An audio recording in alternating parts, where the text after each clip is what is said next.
Okay, this is going to be an overview of a new webcam that I've got in for review here, and this is going to be the OSBBOT Meet 2 camera. This is a relatively small, compact webcam, and just for setting the frame of reference here, I'm going to be starting on my standard camera, which is going to be the Fujifilm X-T3.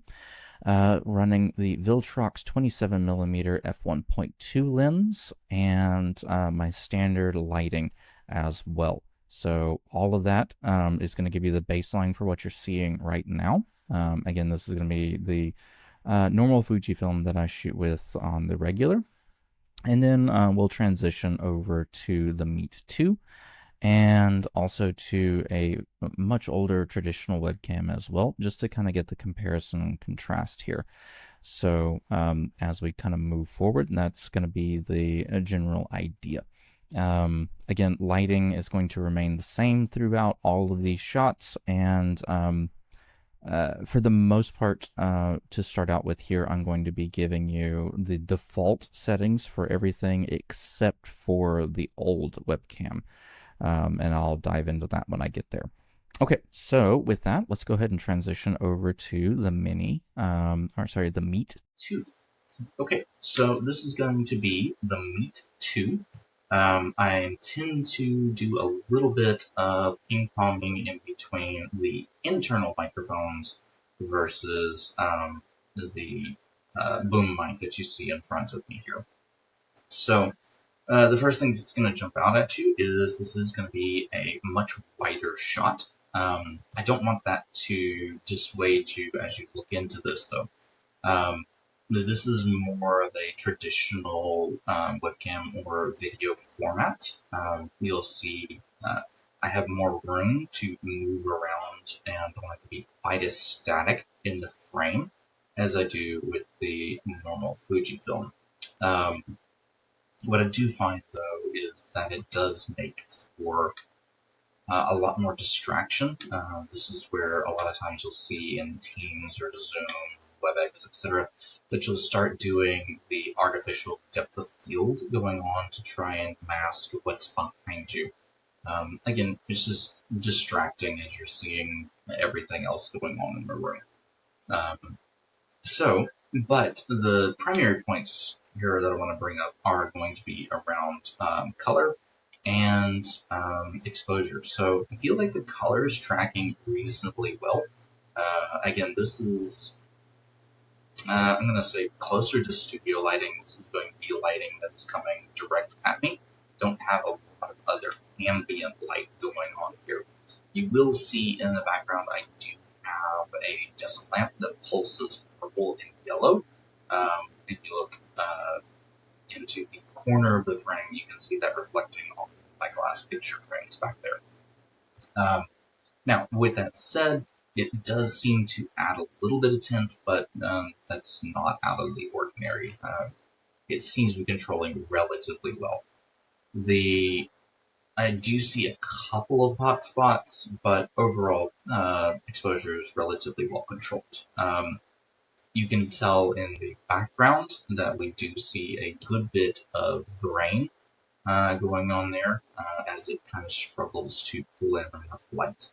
So with that said, this is not a very intense lighting scenario. I tend to, with the way that I run the Fujifilm, with it pretty much wide open at f1.2, it doesn't need a lot of additional light. So we could crank up the studio lights quite a bit more and provide a little bit less background grain for these webcams. But as it is, I just wanted to do kind of the basics on this as we move forward.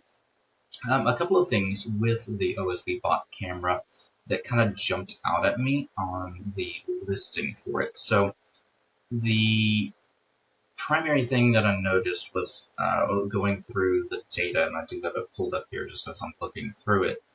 There's not a call out, as best I can see here, for any reference to the fact that they have a monitor mount. So This is actually a really good thing. Was when I opened the box, I was very concerned about this because there's really not any indication that they have one. As in the text, you can see one every so often, kind of in the background of a picture, um, but it's definitely not leading in their marketing material or in any of the data as far as what would be included in your kit. But it is there, and that is very good. It is also a little bit different than I was anticipating. It is less of a traditional mount and a magnetic mount instead. So it gives you a little bit more versatility as far as how you mount it, and allows for the traditional, or I shouldn't say traditional, but the screw type mount to be on there as well. So again, I think they've done a pretty good job here. It gives you a lot more versatility than your traditional webcam clip mounts, while still providing the webcam clip mount. So again, it mounts up pretty easily here to my display, and my display is also not the most friendly. I do run the OLED displays, so they are pretty much razor thin, and I was still able to get this on and clipped to it without too much hassle. The other bit that I do want to note here as we go through these three cameras is I do have them physically as close as I can make them.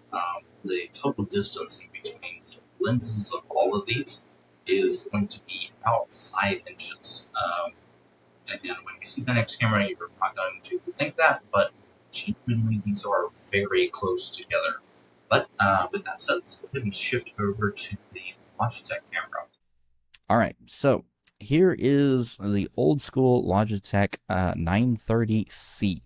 The first thing that you're going to notice here is that the quality has dropped very significantly. The frame rate is also not as good. You can see a little bit of jello there. And then the other thing that I have to note is I had to go in and take manual control of this camera. So the automatic settings in here result in a extremely blown out image. It is not capable of adapting to the light sources in any way. And again, you'll see this takes the wide to a very wide. And then also, this is an older camera. I was trying to figure out exactly when I got this camera, and I'm going to say this is probably 6+ years for me owning this particular camera, and when I got it, it was not a fresh off the press model. So again, this is kind of your bog standard corporate webcam. Again, nothing terribly wrong with it. You can have your WebEx and Zoom meetings, but just to kind of give you a perspective on, the difference in between a relatively old webcam and then the newer 4K webcam that we've got from the OBSBOT team here. So let's do one more thing, and I'm going to put all three up on the screen here. And so you'll have my traditional Fujifilm is going to be in the top quadrant here. The OSB is going to be in the bottom left quadrant. And then the Logitech is going to be in the bottom right. Again, you can see just a little bit different on all of these. I'm going to put... Again, sorry, I'm looking really hard into OBS as I do this rather than making eye contact with the camera. But the thing that I notice here is it feels like the OBSBOT is a touch warm looking at the other two. So it does seem to be pumping a little bit more warmth in there overall. Again, not a ton, but it is on the warmer side.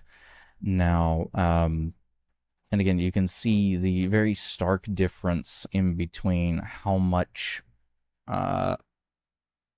how wide of an angle each of these cameras works under.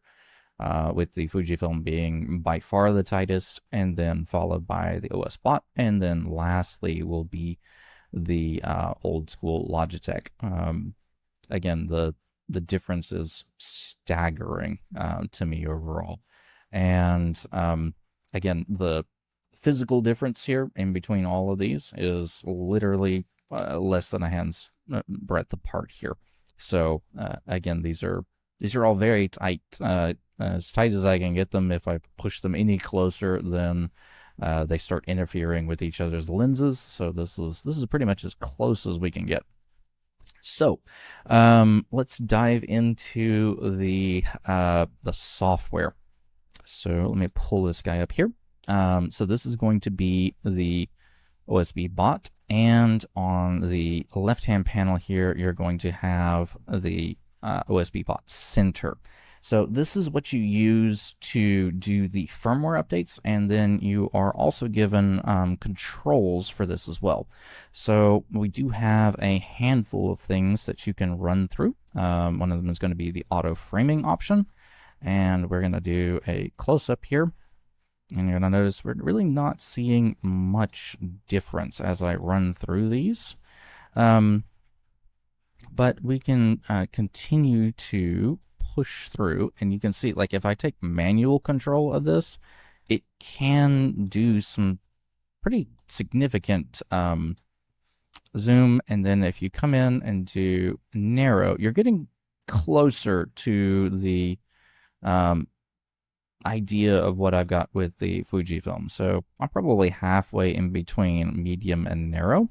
But again, for auto framing, not really seeing it, to be honest.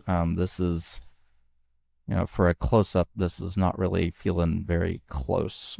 So again, you do have some options here as far as just individual settings. And then you've got a lot of different autofocus functions. So let's see if I can pull it in on medium and then go into the settings. So if I pull it out of autofocus, you can see I very quickly fall out. And then we can pull this back in. And again, there are some pretty decent changes there. So if we change auto exposure to off, you'll notice the background collapses just a little bit. And then if we pull the shutter speed, it seems like 1/30 is as slow as this camera is capable of going. And then you've got a fairly large range of ISO, bottoming out at 100 here, and its preference is somewhere around 600, was where it had landed before. I think you could theoretically get away with a little bit lower, but I don't think it's going to be worth it overall. Again, hitting auto exposure here, it's struggling. It should pull itself back together in a minute here. And then we've got compensation, which will try and darken or brighten as it desires. I think there is, there's a button there to just reset the whole thing.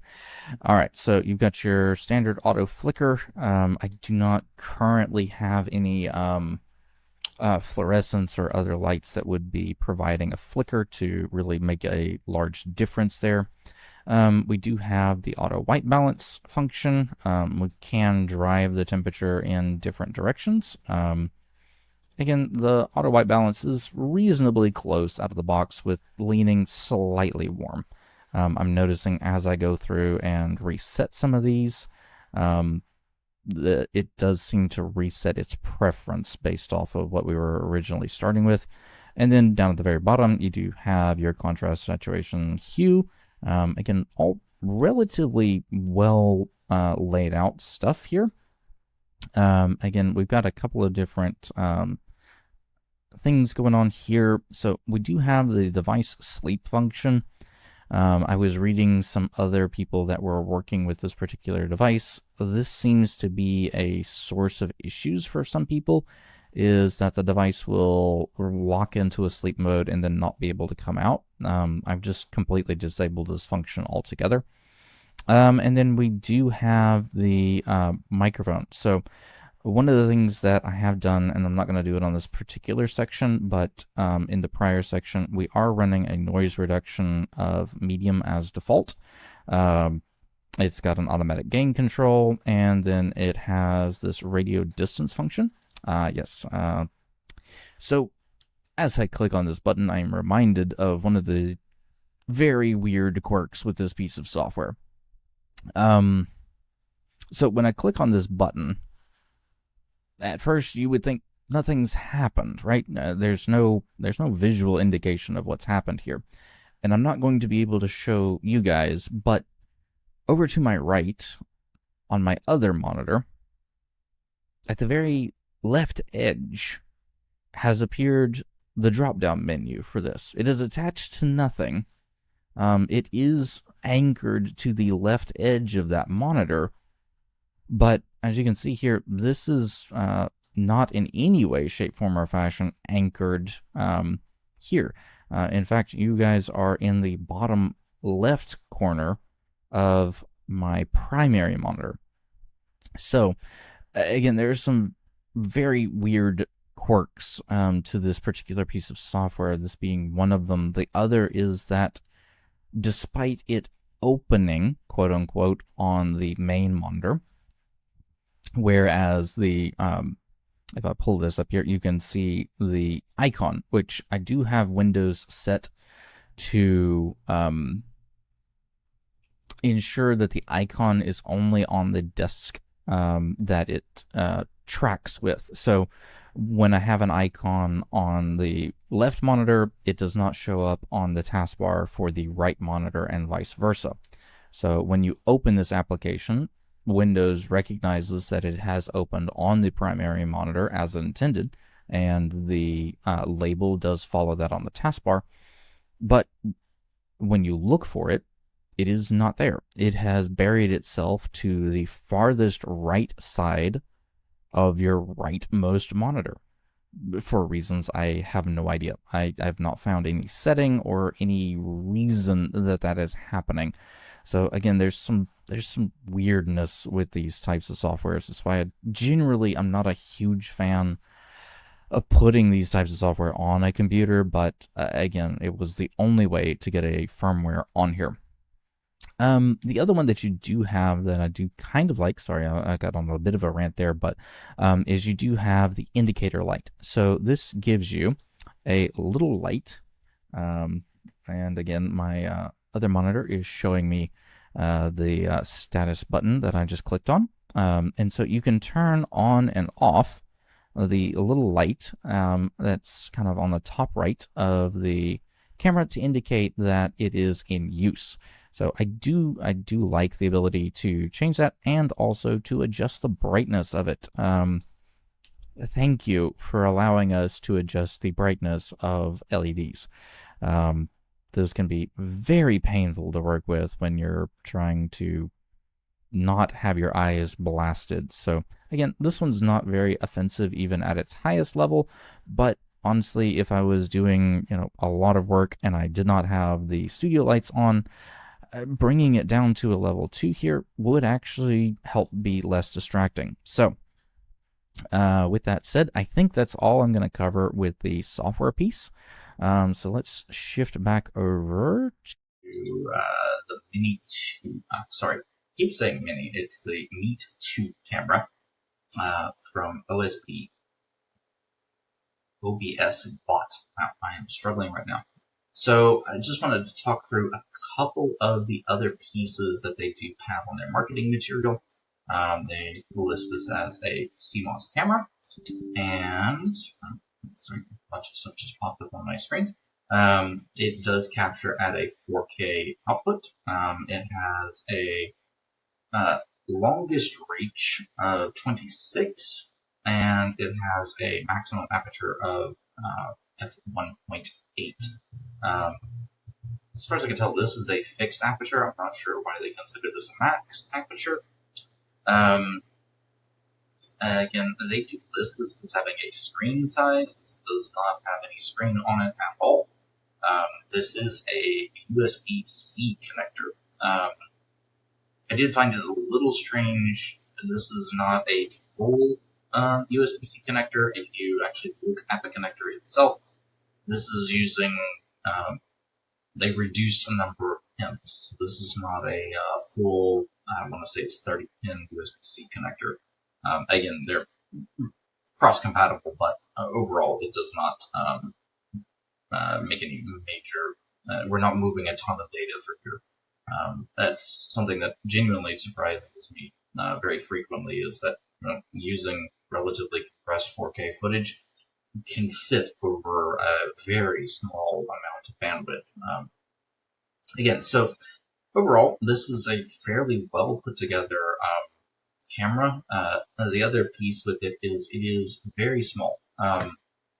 Physically slightly taller than the Logitech camera, but only slightly. But width-wise, this is a third of the width of the Logitech camera. So again, this is I'm referencing a camera that is very, very, very old here, but to me, this is a significant upgrade over some of the older products that you may have been using for a very long time. And so what I want to try and conclude here is that, again, these are very solid products overall. I do feel like the price range is generally about where it should be. It's also staggering to me to think that, 6 to 8 years ago, we were paying this or more for the pretty garbage quality that you were looking at earlier from the Logitech camera. It is something I am very glad to have seen as we kind of moved to a more remote working environment. The impetus and drive to push the video quality up was and is greatly appreciated for anybody that was kind of working in this industry. So with that, I think I will go ahead. Let's shift back over to the Fuji one here, and we'll do a quick closeout.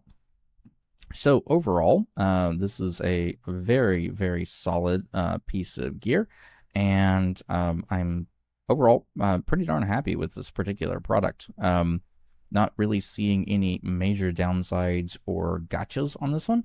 And we will, once I run this through post, I will kind of take a look and listen to what the onboard audio sounds like, and just kind of see how it all stacks up. So I hope this has been slightly useful for anybody out there, and we'll talk next time.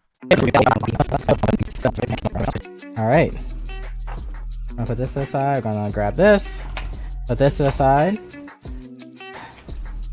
All right, so the first thing we get is a USB-C to USB-C cable. So it looks like you're gonna need a USB port. A USB-C port on your computer if you want to use this on your computer. I'm pretty sure that you can use a USB-C to, to USB-A, but I will test it out and I'll let you know if that works.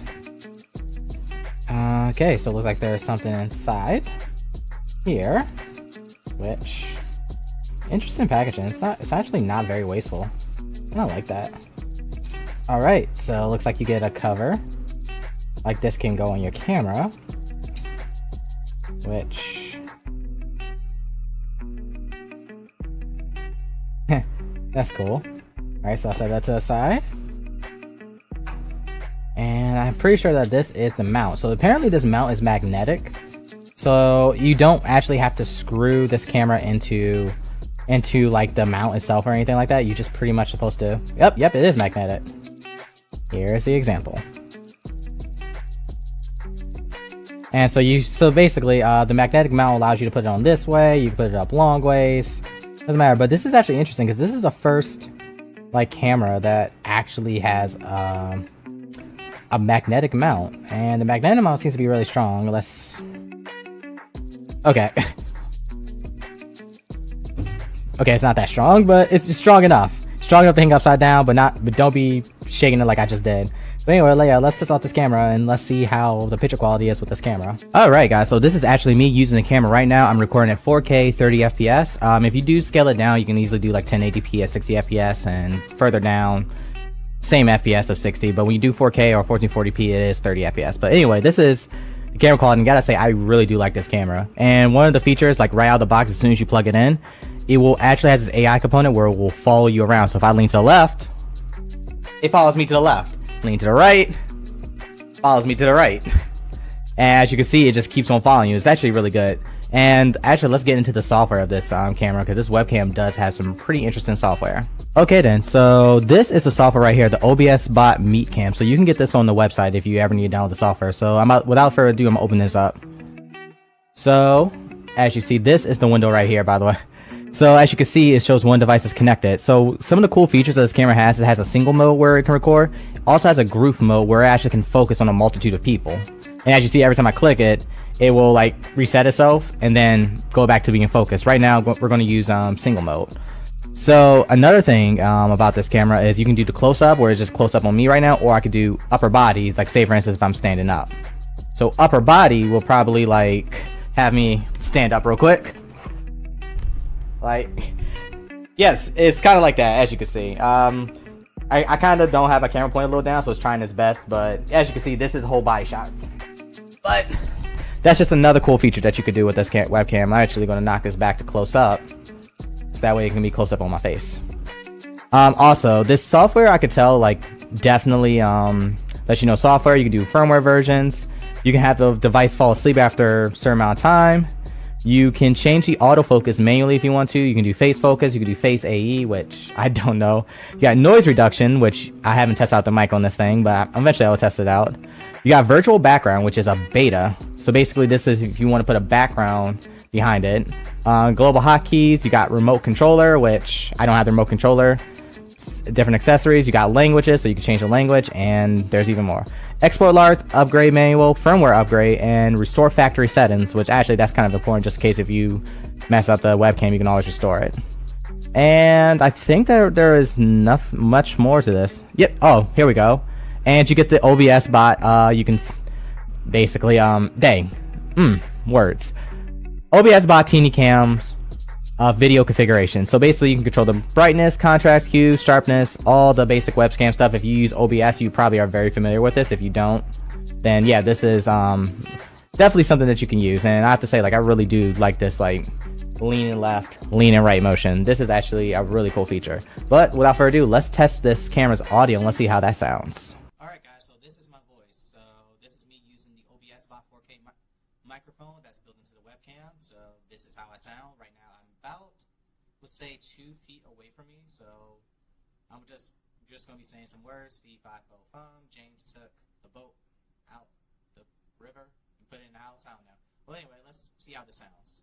Okay, so after listening to the audio, I have to say, like, there is definitely AI's like doing its best to filter out my air conditioning and all the surround sounds, and at the same time pick up my voice. The one thing I did notice is that the mic on the OBSBOT webcam was really low for some reason. I'm pretty sure maybe if I go into the software, I can probably tweak it to make my voice come out a little bit louder.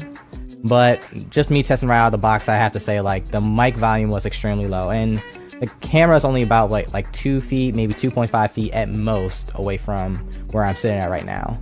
And overall, I gotta say though, like, for this webcam, I really do like this webcam. I like the 4K quality of this camera. I also like the fact when every time I use chroma key, like the color corrections, and I don't look like a ghost every time I use like color key for my green screen. And one of my favorite things is I actually do love the ability for it to track me and like track my face, or go into a whole body mode, or it can even track a group of people. Like, this is good. I actually like this a lot. So if you are looking for a webcam, like a really decent webcam, I would have to say, like, this OBSBOT Meet 4K webcam, this is now my new favorite webcam, and I highly suggest you get it if you actually want to start doing content creation, podcasts, whatever it means, or even just want something professional. Yes, get this camera. This camera is great.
Hey, so this is the OBSBOT 4K Meet, and I am not surprised to say that the picture looks really good. It handles lighting really well. This is not the best lighting condition, and I still look really great, but then you add even better lighting conditions, and it handles all of those changes really, really well. So, looks great, handles lighting, exposure, levels, all of that by default very, very well. I'm going to show some of the beta features as well really, really quickly, and that includes the blur and the virtual background, which I believe have been updated, but they are still in beta, so who knows, you know, what iteration might look like since you're watching this.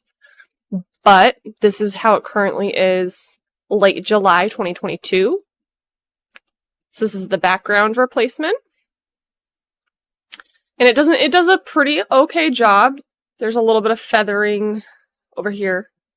But pretty okay job. These are the default images that come on that, but you can add your own image if you want to. That's pretty easy to do. Green screen or blue screen if you plan to record in some sort of app like OBS and then add something through the color key, and then blur. And here's blur. So right now it looks okay. I'm not sure that I would use this over whatever auto background blurring is happening in the meeting apps that I'm already using. But if I'm recording for whatever reason and I'm not engaging with a video chat, but instead of recording video, then I might want this as an option. But it looks pretty okay. I've seen some previous versions of this that looked a lot rougher, so it looks like they've made a lot of really good headway in improving it, and it's still in beta, so I look forward to seeing if it continues to improve. The only thing I don't love is when I turn it on, it doesn't keep my current settings as far as close and my zooming, so you can see how I had all of this cropped out and I was zoomed in so that it was cropped out. If I go to beta, it takes me out, and if I want to manually zoom in, then I have to manually zoom in, and then when I turn it off, oh, that time it kept it. So, still a little bit fiddly. It is a beta feature, but making progress, looks pretty good. Overall, outside of beta features, really great camera. Looks awesome. It handles lighting, which is one of the biggest things that webcams need to do, especially when you're in maybe a hybrid environment where sometimes you're in the office and you have overhead lighting, and then sometimes you're at home and who knows what your lighting situation might look like. So, yeah, really great camera.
So I'm not sure if I'm going to be able to change this while I'm recording, but this is the native MacBook Pro camera and microphone.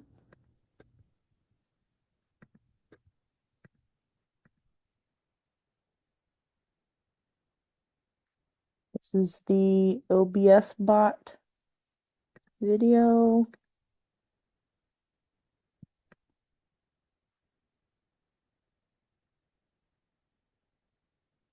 And this is the OBSBOT microphone.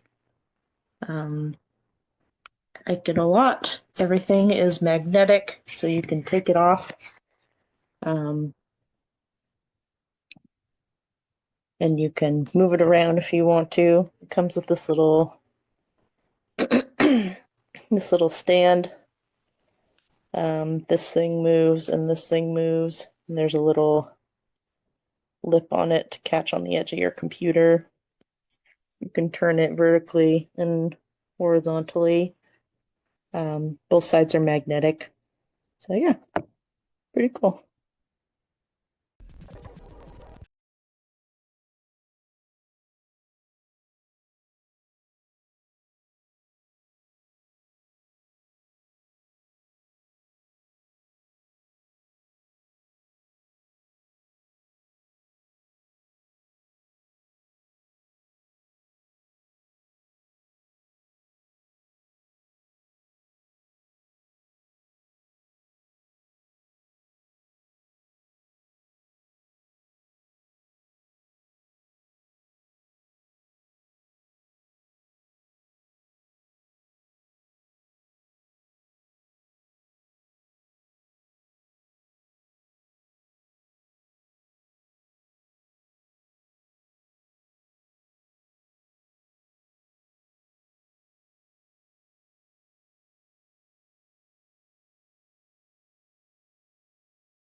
Hey guys, I'm currently recording this video with the OBSBOT Me 2. It can go up to 4K, but I'm currently recording it at 1080p, 30 frames per second. I'm just here trying to show you what it can look like. It works well with my setup. Maybe it will work for yours as well.